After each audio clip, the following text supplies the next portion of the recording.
Alright, back again, worst to best bands. I think this is episode number 7. We're going to do Van Halen. Right now I'm wearing my Van Halen bootleg shirt I got at the concert, Boston 2012. Van Halen is in my top 10 favorite bands. Probably number 9. Number 10 is always Blue Oyster Cult. But probably like 8 or 9. After Kiss, after Guns N' Roses, but before the BOC. So, let's go through this. They don't have a huge catalog of albums, so this should be easy. We're going to start with easily the worst, everybody's worst. Number 12. Oh, we're also skipping greatest hits albums and live albums. Van Halen 3. This is an abomination. You'd figure, well, it's Van Halen. They're classic. They're awesome. There's got to be at least a bunch of halfway decent songs on here, and the rest is just filler. No, it is all crap. Except for one song that is almost passable. Without You. The album starts off like sad and boring, and it really, it's a curiosity. I'd say pick it up because you have to hear what they sound like being terrible, but this is really terrible. Everybody knows that one. Number 11. I gotta say, I don't really listen to this album like ever, but I can't think of another album I would put this ahead of anyway. OU 812. I really don't like When It's Love, that song. Not to hate on Sammy Hagar, but he's good. A lot of his albums are gonna be on the low end of the list. I probably should give it another shot. It's probably a lot of better stuff on this here, but like every album I know I like better than this. There's maybe like one other album you can probably debate me on if I bothered to listen to this one more, and that would be number 10, Balance. Pick number 10 over OU812 because I like, what the hell is the name of that song? Can't Stop Loving You. That's a good song. That's a good pop song. Don't Tell Me What Love Can Do. Was that the name of the damn song? Yeah, song number 3. I like that one too. The rest of it is kind of forgettable. Another Sammy album, but Sammy's good. I do like Sammy. He's up on the list higher. Number 9. See, I put a Dave album at number 9. Diver Down. Pretty Woman, and basically a bunch of little cover songs and musical interludes. It doesn't feel like a real album. I think it's only like a half hour long. This is a very short album. They themselves said they didn't put much effort into it, so ugh. Where are we at now? Number 8. We got, I like this album. This one isn't bad at all. Basically everything from here is really good. For Unlawful, Carnal Knowledge. I love the song Pound Cake. Pound Cake's my favorite song off this album. Run Around I love off this album. Top of the World I love off this album.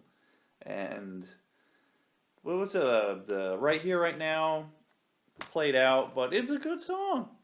I mean, the other stuff's pretty good on it too, but everything else on that's a freaking classic.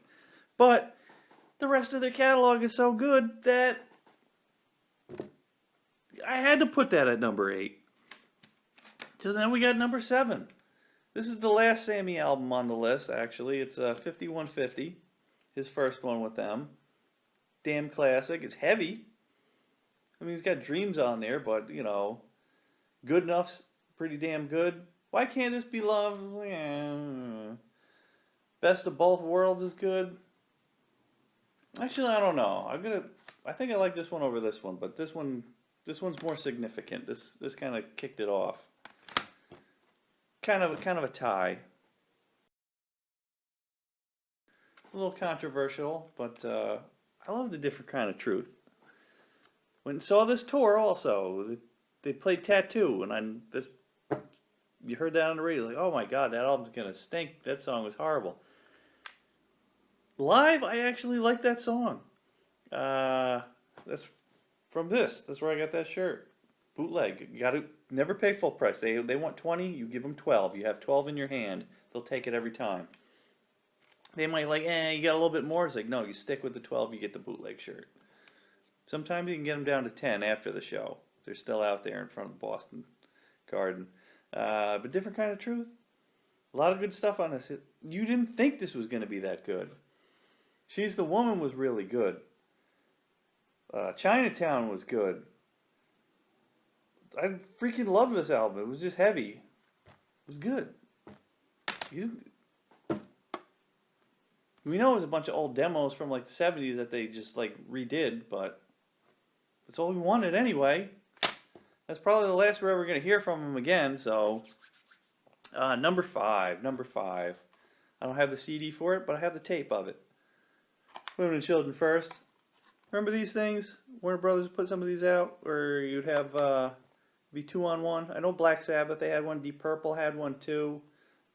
This one, you get Women and Children First, you get Fair Warning. Everybody Wants Some, that was on there from one of my favorite movies, Better Off Dead, with the little dancing claymation hamburger. And The Cradle Will Rock, of course. There's lots of classics on there.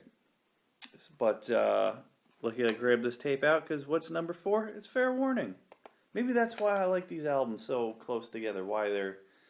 Because to me, it was always like one big album for me.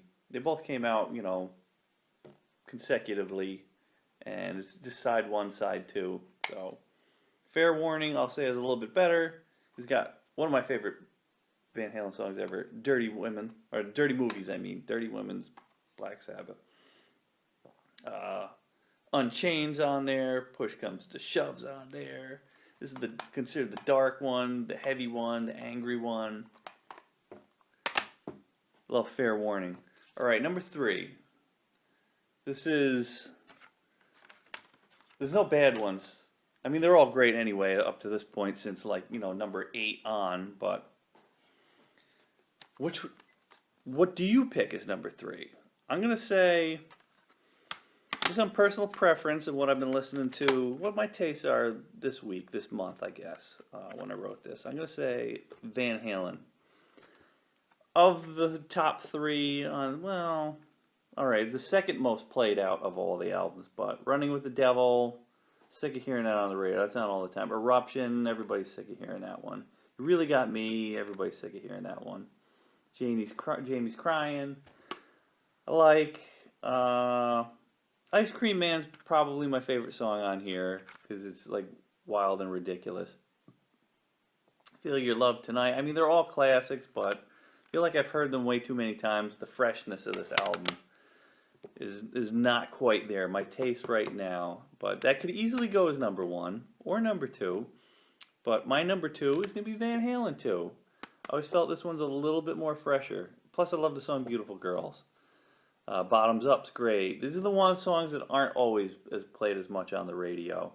You might get like a rock block or something like that of, they'll play like 3 or 4 Van Halen songs in a row. You might get 2 of these and Jump or something like that, but Dance the Night Away, that's kind of played out a lot.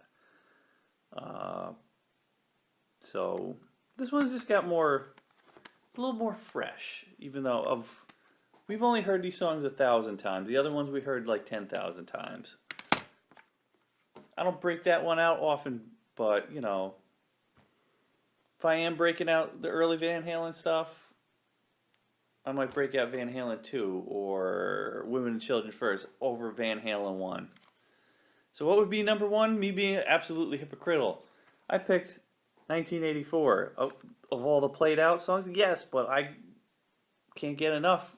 You always want to hear Panama. You always want to hear Jump. Hot for Teacher. I just cannot deny this album. Yeah, this is like their Back in Black, where everybody's heard these like 1,000 million. Well, if I heard Van Halen, the songs of Van Halen 10,000 times, we've heard this 100,000 times. But I can't deny this is the best one for me anyway. My favorite. This basically the stuff when I was a little kid. This is the first I ever heard of Van Halen. These songs, these videos. So that's my. It's not too controversial, but that is my Van Halen worst to best. We also got some songs also off of Greatest Hits Volume 1 or Best of, whatever the hell it was, where it's got Me Wise Magic. You could skip those songs. Best of Both Worlds, the Greatest Hits, where it had more Sammy stuff, more Dave stuff, is the double disc one. There's a few songs on that. They're okay. You can, not essential.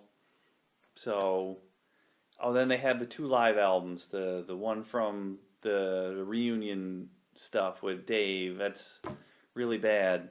And the Right Here, Right Now live, that's okay, but you don't get a whole lot of like Dave songs. They didn't really play a lot of Dave songs back when Sammy was in there, except for that like horrible like 2004 tour.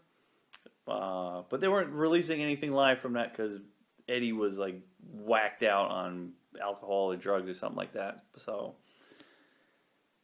take that with a grain of salt. If anything, you're gonna buy a live album, just go to YouTube, find that,